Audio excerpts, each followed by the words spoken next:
use of vaccinations on young children is one of the hottest debates today. We're going there in this program. Dr. Suzanne Humphries is a medical doctor and board-certified nephrologist treating and caring for patients with kidney diseases. During the H1N1 flu outbreak, a series of events led Dr. Humphries to question her hospital's vaccine protocol. The desire to properly treat her patients sparked an unquenchable search for answers. In the film Bought and her book Dissolving Illusions, Dr. Humphries dispels the myths surrounding disease and the pathology of vaccines. Please welcome Dr. Suzanne Humphries. Hey, Dr. Humphries, welcome back. Hi. It's great to have you. Thank you. Well, you and I have already done one program talking about this book, Dissolving Illusions. And if you're interested in this topic, I encourage you to grab this book, because one of the things you talked with me about is that doctors aren't trained in vaccinations. So, but you, once you had, going a quick history, once you had found your patients suffering because of unneeded vaccinations, literally left your job and began to look and to research along with the co-author and the result of this book. So one of the things I want to talk about today is just the history, because you really spend a lot of time on history, and I think that is important. Tell me why history is so important about vaccinations.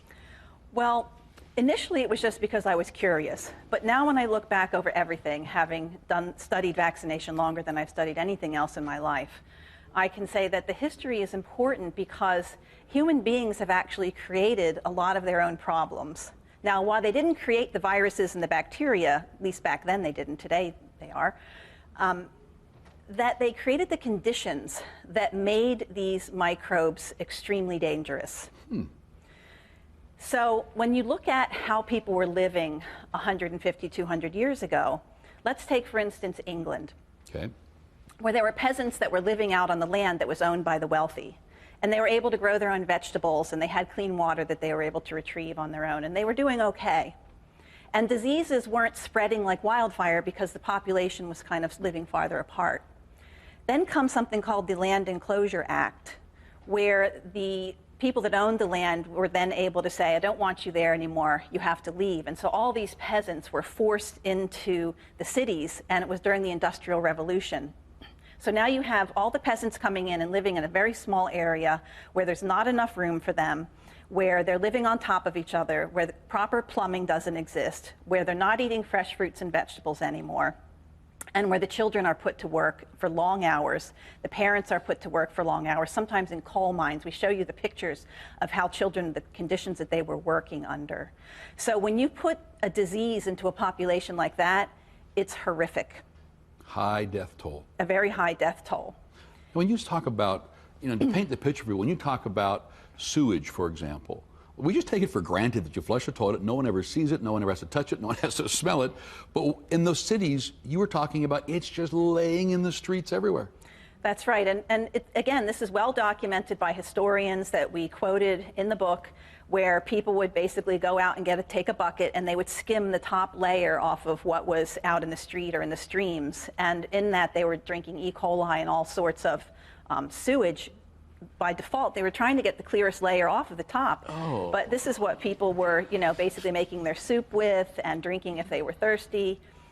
So between that and the tight living conditions and the working conditions and the food that they had to eat was a problem. But also, when we look at today, it's really not that different, because now we have the medical system that is doing far too many cesarean sections, and in the 1960s encouraging mothers to bottle feed. So while we didn't have people living on top of each other in the same way, we had another wave come through of insults to the blueprint that God basically planned out. So when you have that blueprint that works beautifully under the right conditions, diseases may come along, but people survive, and in many cases, they actually do better after the disease is over. But now come today, where the medical system is micromanaging pregnant women, forcing antibiotics on them for things that they don't need before they give birth, telling them that it's unsafe for them to have a natural delivery. We have a C-section rate that's between 35 and 50% in some places. Whoa. It's outrageous. We have breastfeeding rates that are far below what they should be. And breast milk is an organ. It's basically the immune system of a baby. It's how the intestines grow properly. It's how the baby's immune system grows properly. And it's overlying blanket of protection for that baby against all the microbes that we're told we need to vaccinate for. The reason being because a baby's immune system is programmed to be anti-inflammatory. So what do vaccines do? Vaccinologists say, well, we have a problem. That baby's immune system is dormant. It's not doing what it should do. We need to rev it up with aluminum and with vaccination. And that goes completely against the blueprint. So they put aluminum in on purpose to rev it up? They have to, because if you were to put a vaccine into a baby without aluminum, the baby's immune system wouldn't respond at all, because the program of the infant immune system is to be everything about that infant immune system is programmed from the time of birth, or slightly after birth, to stay anti-inflammatory for the first 2 years. So anything you do to rev up that baby's immune system is going against the natural God-given blueprint in that baby. So the mother's breast milk, I mean, everyone knows this breast milk is really good for you, but you're taking it to a whole nother level. It's beyond good, and they are still discovering. You know, National Institute of Health scientists in 2013 are still saying they have a lot to learn about breast milk. They're finding molecules in breast milk that nuke cancer on the spot, and oncology is now taking advantage of that. There are molecules in breast milk that kills certain types of bacteria that have capsules on the outside, like pneumococcus, which is another thing that we vaccinate for. But what's miraculous about it is that normally when there's a killing of a microbe, there's massive inflammation. But in the presence of breast milk, there's almost no inflammation, because you have all those anti-inflammatory molecules in. God knew what he was doing. Yeah. Okay? So you have this miraculous organ that's transferring over hundreds of thousands of T cells, stem cells in breast milk that help that baby grow, regrow anything that went wrong. You have genetic material that can go in and intersperse in that baby's own genetic material and cure genetic diseases. There's medical literature showing that wet nurses can cure genetic diseases in certain instances. Explain wet nurses to me. Okay, well, it actually used to be, it's one of the oldest professions, believe it or not, as that it was a valid profession in the old days, because if a mother died, or for some reason she wasn't lactating, or because she was rich and just didn't want to bother, she would hire a woman to breastfeed her baby, and those were called wet nurses. Okay. And so what they've found, I believe this study was done in the Middle East, is that with certain genetic disorders, that if you breastfeed a baby, if a woman who doesn't have that disorder breastfeeds a baby, her genetic material called microRNA can go in there and cure that problem. Now, I'm not saying that it cures all genetic diseases, but I'm saying that there are programs in breast milk that we're only starting to really understand. Okay, we're going to take a break right here. When we come back, I want to talk about the fact that what's the norm that they want right now to vaccinate babies, because they're vaccinating babies right away. And I'd like to hear kind of a little bit about that. Okay. We'll be right back with Dr. Suzanne Humphries. My stance is not to say, don't vaccinate. My stance is to say, get as much information as you can and make your own decision from that. We believe Jesus Christ came to give every person on this planet a chance to live with power, passion, and purpose. Through award-winning, world-class TV programs like this and life-giving resources in Spanish, French, Italian, Russian, and Hindi, Spirit Contemporary is changing lives around the world. Considerable expenses are involved, but each person reached is absolutely worth the cost. People are saved, their faith revived, eternities transformed, all because of your support. With your donation today, you will receive today's special resource.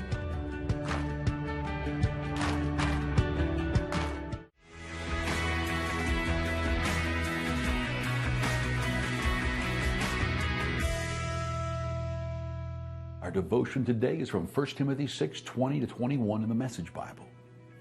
Do you ever hear things that threaten to get you off track from God's call on your life?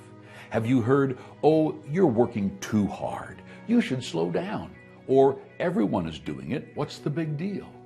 We're always going to have chatter around us that threatens to make us become disillusioned with the gifts that we've been given and the call of God on our lives. This is why Paul felt it was crucial in the final chapters of his letter to Timothy to tell him to ignore the so-called experts.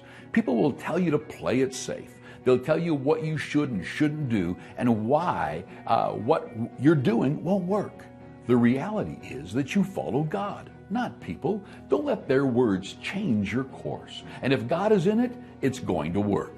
Your critics may even have good intentions, but you need to decide who you're following. Have you been praying about the direction you're going? Do you sense in your gut that you're on the right track? Have you talked to others who have the same beliefs and are living for the same cause? What do they say about what you're thinking? Or are you listening to fearful people who have never taken a chance? Don't listen to people who make you back away from what has been entrusted to you. Set aside the chatter, because it's up to you to do something with the gifts you've been given. You've been called to serve God in an awesome way, and He's empowering you to do it.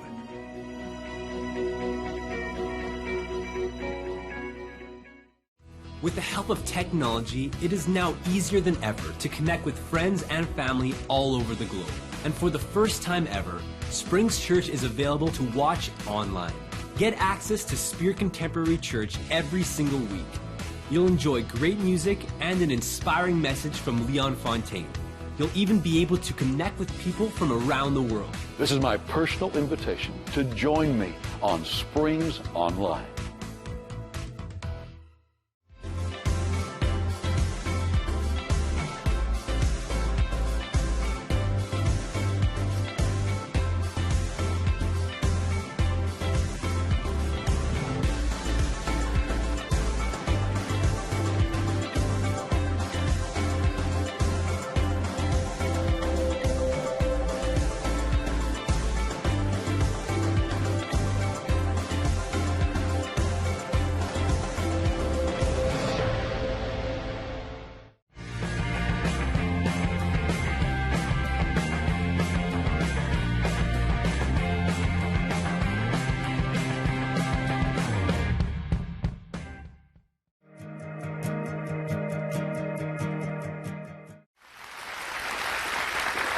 Welcome back. My guest today is Dr. Suzanne Humphries, who co-authored this book, Dissolving Illusions, Disease, Vaccines, and the Forgotten History.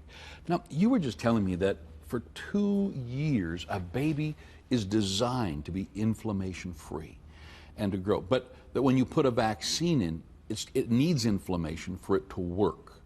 So what's going on out there? How quickly are they vaccinating babies, and how many vaccinations are they giving them? Well, believe it or not, in the United States of America, they are vaccinating babies when they're hours old with aluminum-containing vaccines for hepatitis B, even babies whose mothers were tested hepatitis B negative.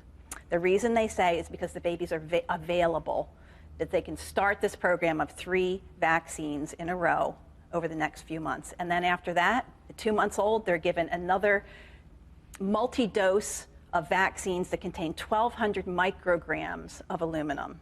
At 2 months old? At 2 months, 4 months, and 6 months. So they just keep going. Is that much aluminum? Like, I don't know what that means, 1,200. When you inject aluminum, it's 100% absorbed. So, you know, the people that say a baby can have 10,000 vaccines at once will tell you it's no big deal because a baby's going to consume that much in breast milk anyway. Well, that might be true. But when you consume it in breast milk, it's 0.3% absorbed. And it's in a form that's much more easily to metabolize and to excrete. But when you inject it, it goes into brain, it goes into spleen, it goes into liver, and it doesn't come out in urine. Studies have shown that when you inject that baby with those doses of vaccine at 2 months old and you check that urine over the next 24 hours, it's not what they say. What they say is that, oh, don't worry, it rapidly comes out in the urine. Almost nothing comes out in the urine. So where does that go? Where does it go? That's right. I mean, where do you think it would go? Well, the brain? they've measured now that in animals that it goes into brain. It's transported in there on immune cells called macrophages. It's transported into other tissues and into bone, and over time it accumulates in the body. So, you know, imagine you're starting these injections at hours old, and you're continuing them relentlessly, not only through toddlerhood, but then when the child is 4 and 5 years old, they're going to get some more doses. When they go off to high school, now we're giving these young girls and boys Gardasil vaccines, which are very dangerous and have huge amounts of aluminum compared to the other vaccines, and it's a kind of aluminum that is very unique. And then when they go off to college, they're told that they need more doses. Then your parents are going to be told that they need shingle shots, that they need pneumonia shots. So there's no end. It's called cradle to grave vaccination.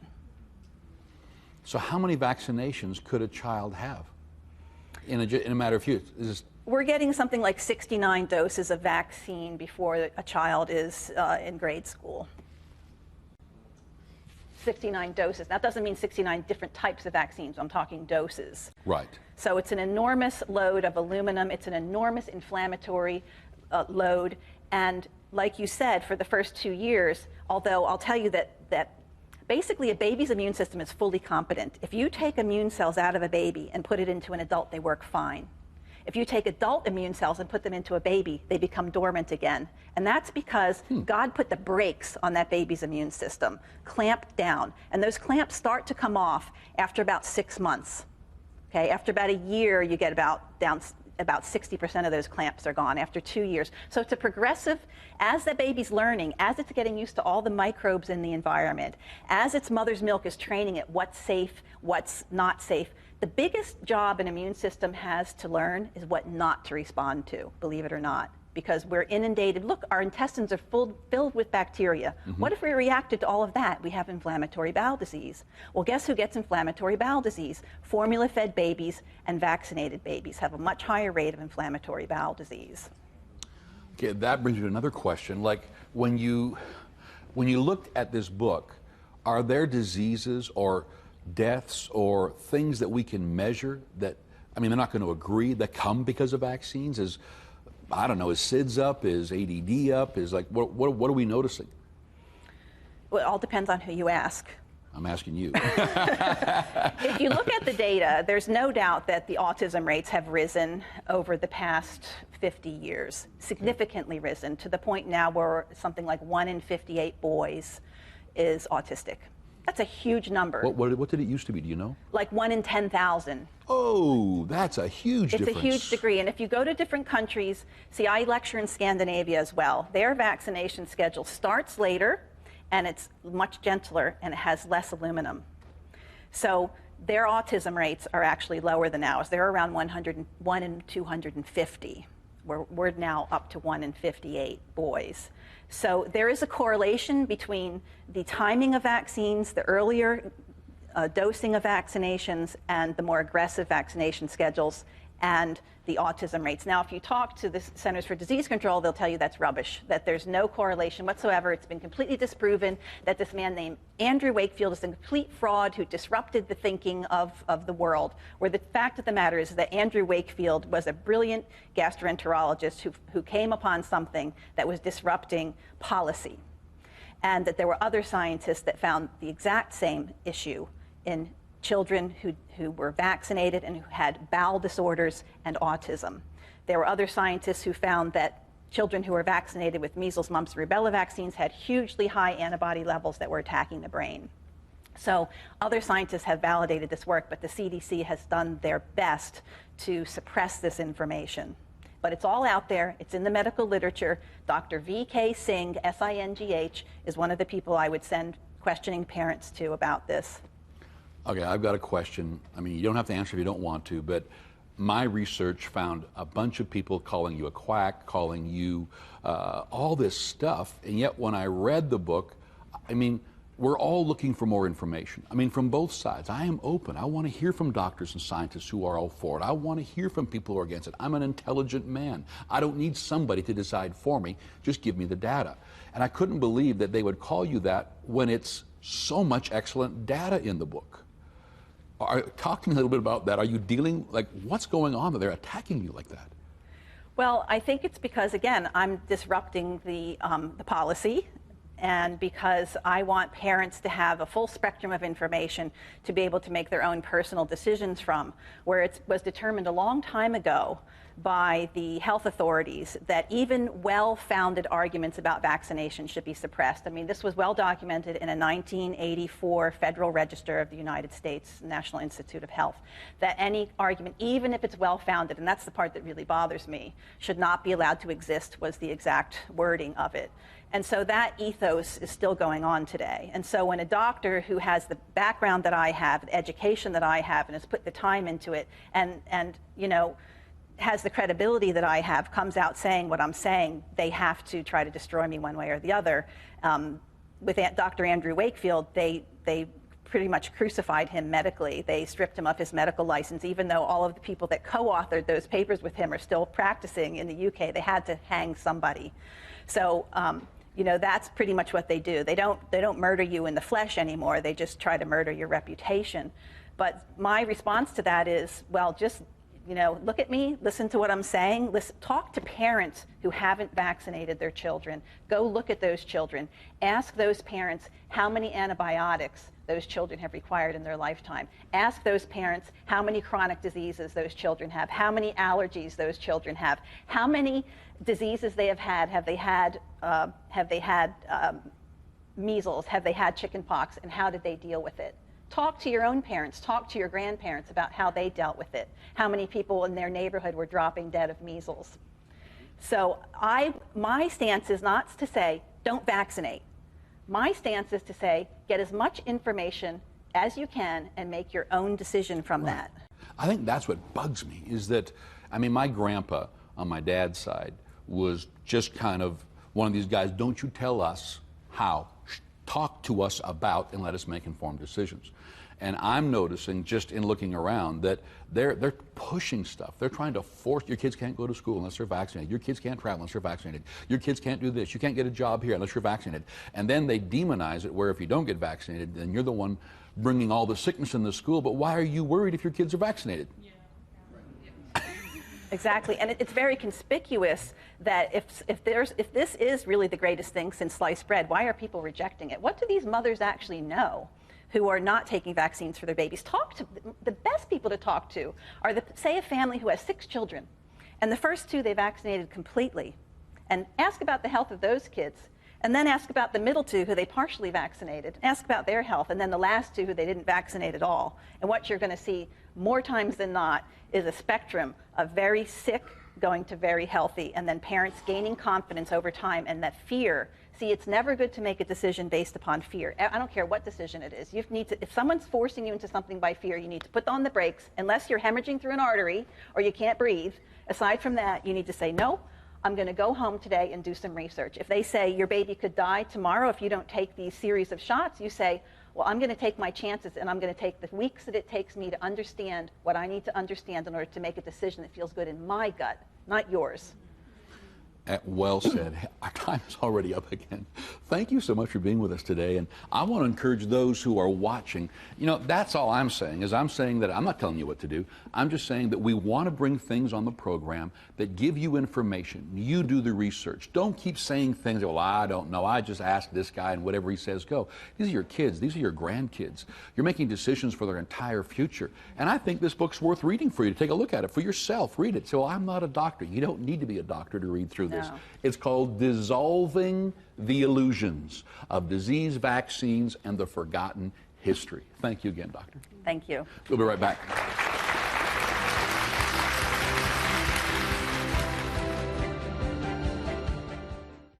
Devoted, a daily devotional created with you in mind. Easy to read and simple to understand. These 2-minute faith boosters are available in 8 different languages. Watch it on YouTube or have the booklet sent directly to your home. You can also receive Devoted to your email inbox daily. Become inspired as Leon Fontaine shares practical biblical teaching. Devoted is literally at your fingertips. Transform your life with this Spirit Contemporary devotional. Sign up to receive Devoted today.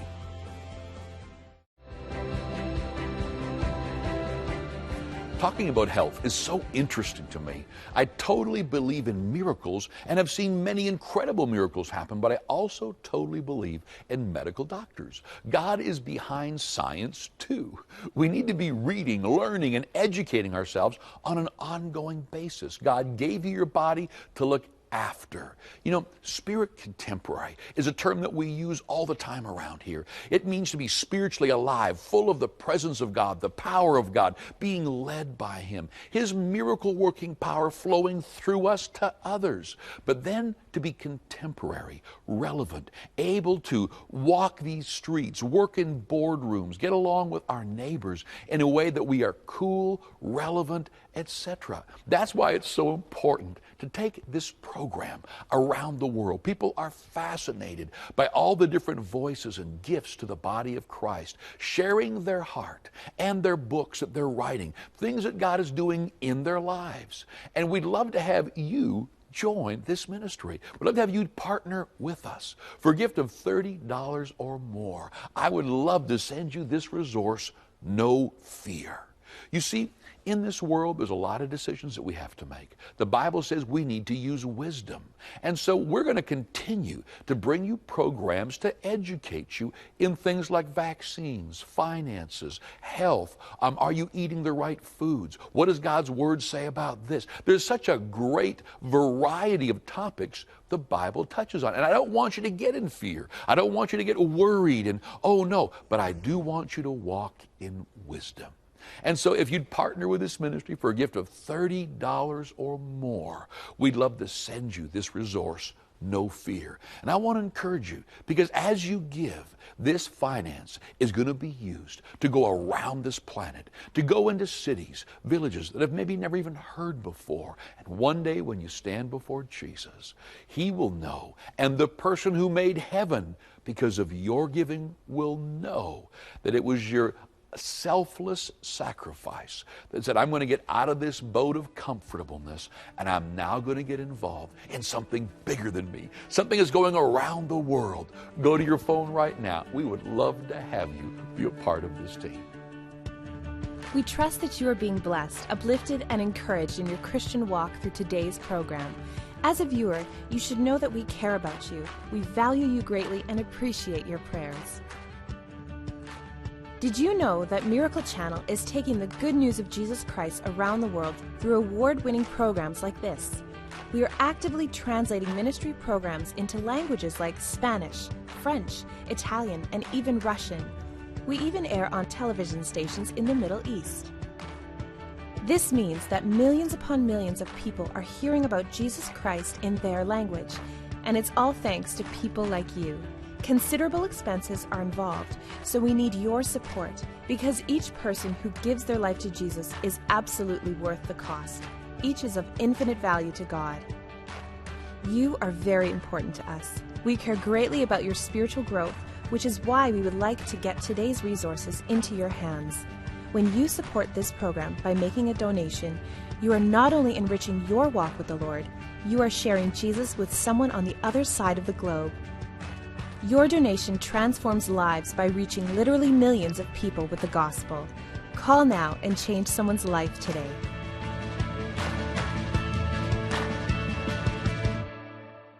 Tomorrow, Leon and his guest Andrew Farley discuss what it means to be in relationship with God. I'm not going with my gut or with my intuition. I'm going with your word. And if your word says apart from law, sin is dead, then I'm going with that. Because when I and the God of the universe disagree, who's right?